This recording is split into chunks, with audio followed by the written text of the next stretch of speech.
702 Series Edition. This series is brought to you by Momentum, your journey to success on 702. Now, Momentum is all about delivering advice that meets your context. It's not just a one-size-fits-all approach. It's all about personalized guidance that meets your needs.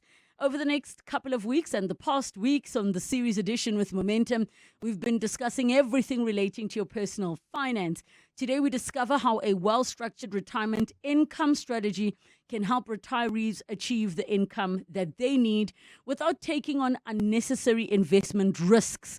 Let's chat now to Fareeya Adam, who is CEO of Structured Products and Annuities at Momentum Wealth on 702. Welcome to the show. Thank you for joining us. Thank you very much. I want to kick off by maybe getting a bit of the lay of the land when it comes to retirement and how it's changed over the years in terms of our approach and the landscape. Because I think many people think of retirement as you are working to get some big lump sum one day when you're done. But things have evolved in terms of what's available in terms of options. Definitely. So perhaps that's the first thing, is that when you save for retirement, you do accumulate a lump sum, and that's probably the biggest lump sum that you've ever seen in your life by the time you retire. But the accumulated amount is not really the important part. The important part is really about how do you take that accumulated amount and convert it into an income that can actually sustain you for the rest of your retirement. And the truth is that retirement is no longer a short span. That income needs to be sustainable for 20 to 30 years, even longer. And predicting what is actually going to happen is pretty much impossible. Oh, and even when you say the 20 to 30 years, can you remind us the age that we usually look at in South Africa as the ideal retirement? And we know life expectancy can be 95, over 100 for some. Yeah, easily. So most people have a retirement age that's actually between 60 and 65 years old. So if you plan at least till 90, you can see how many years that actually you need to consider. And in considering your income, it's not just about what income you will receive today. So when you retire, you have an income, but how that income needs to be sustainable in real terms. So inflation goes up, your income needs to go up. So how do you ensure that you can actually protect the real value of the income that you receive? Before we get to the part of the value and all of those things, what are the things that people need to start thinking about before they even sit down in terms of their own lives and the kind of lifestyle that they want? I think we're all aware that often you will see the big mansion being sold and it becoming this massive downsizing. People go from 4 cars, now it's the one car, maybe not starter pack, but just above starter pack. What are the things that you think as individuals we need to start conditioning our minds around before we even get to the numbers part? I think a lot of it has to do with the numbers, but it's really about how the numbers fit into your lifestyle. So really what retirement income it's about meeting your expenses. So what are those expenses? And we talk at Momentum about 2 different types of expenses. There's what you call life expenses. So it's those things that you actually can't get away with. It's your utility bill, it's your rental if you still need that, or the bonds on or paying off the bond on your account. But it's things like groceries, utilities, medical aid.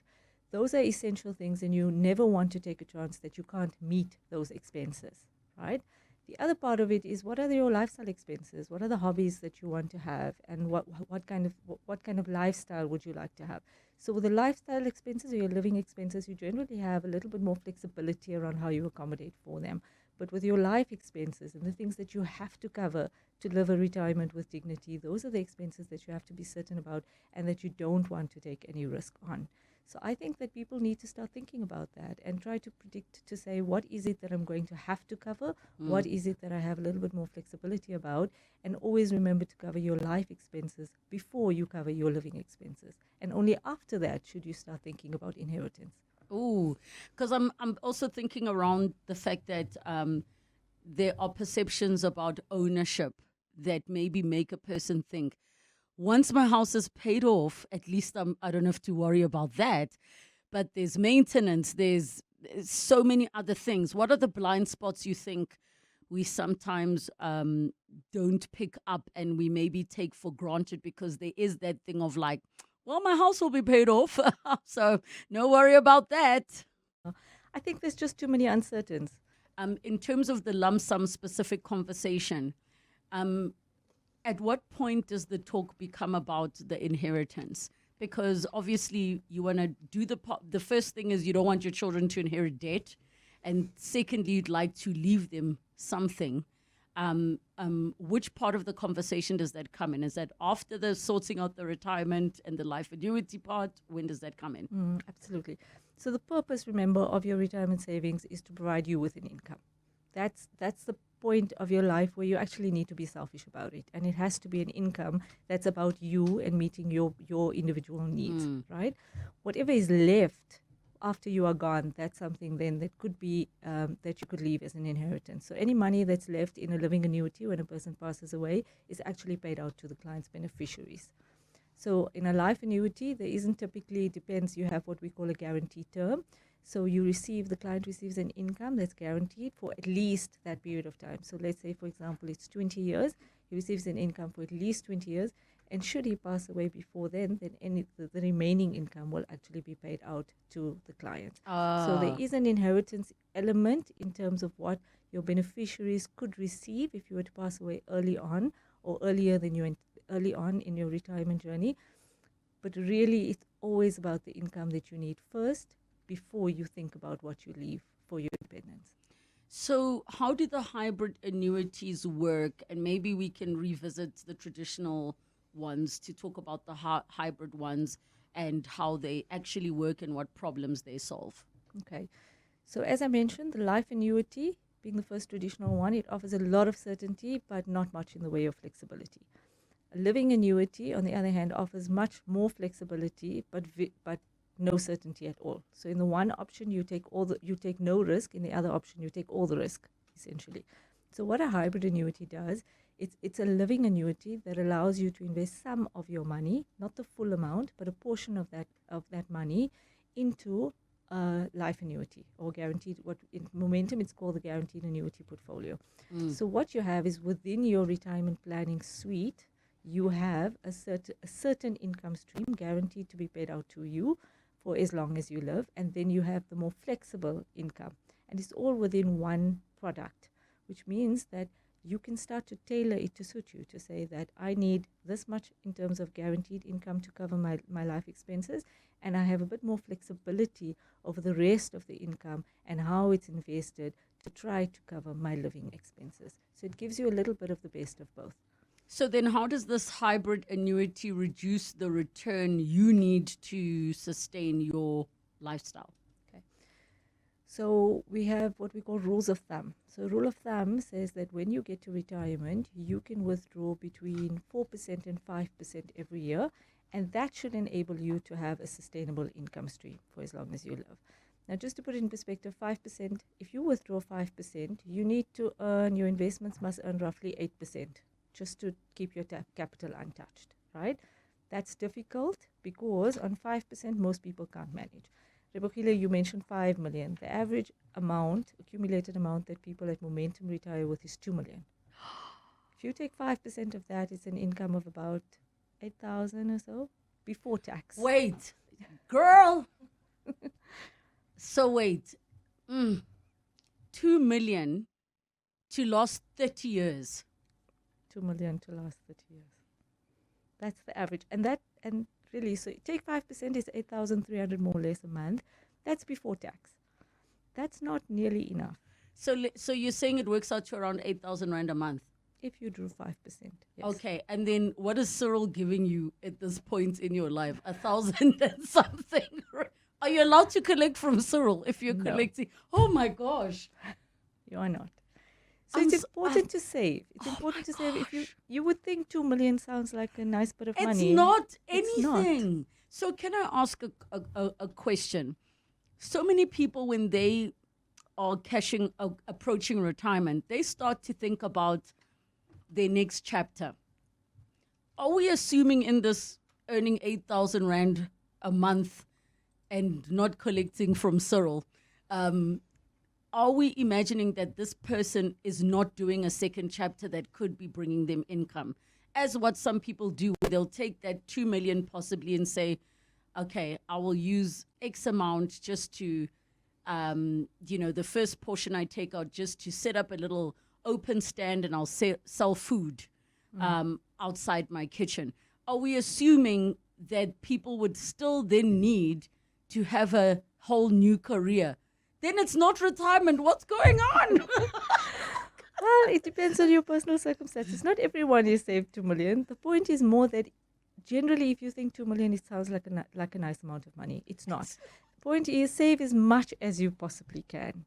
Because when you convert that lump sum into an income, the picture is actually very, very different. Ma'am, you have me so stressed out right now because I'm like, some people who live to 100, it's now 40 years of expenses. Because if you're saying the average 2 million, no, girl, no.